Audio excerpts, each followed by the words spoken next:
အဖေဟာမရှိမဖြစ်ကျွန်တော်ဘဝထွက်လေးရောက်မယ်အဖေဟာမရှိမဖြစ်ကျွန်တော်ထွက်လမ်းပြမယ်သူပဲ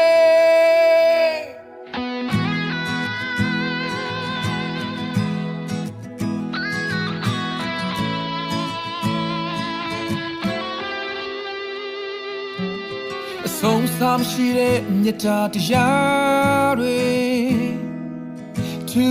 စစ်တီစားထားတဲ့နှွေးထွေးတဲ့အိမ်ဒါအဖေရဲ့နှလုံးသားအိမ်မိသားစုများတဲ့နုံတာခံတဲ့ဖေပြုံးမပြတ်တာဝင်ထမ်းရင်မောပန်းလဲလေရှာဖွေကြိုးစားရုံကံပေးတဲ့ဖေအဖေဟာရှိတဲ့ဖြစ်ချင်တော့ဘဝထွက်လေးရောက်မယ်အဖေဟာရှိတဲ့ဖြစ်ချင်တော့ထွက်လမ်းပြမယ်သူပဲအဖေရဲ့မြတ်တာဖေရဲ့ကယုံနာတွေတာသမီးပေါ်ဝဲအေးမြစေ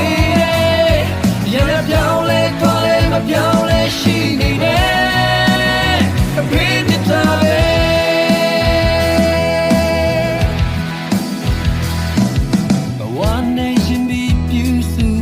ချစ်တယ်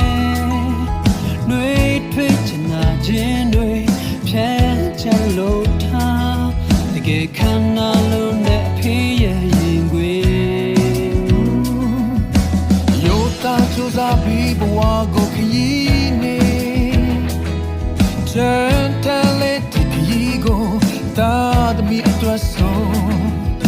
မညီတွားခဲ့ဘူးစင်ပြေဖို့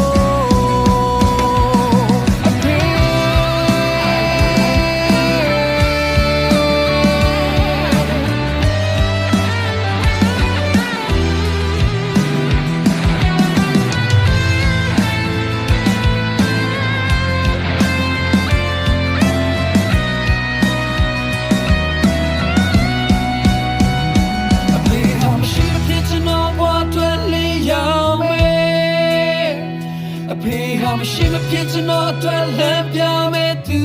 ပဲအဖေဟာမရှိ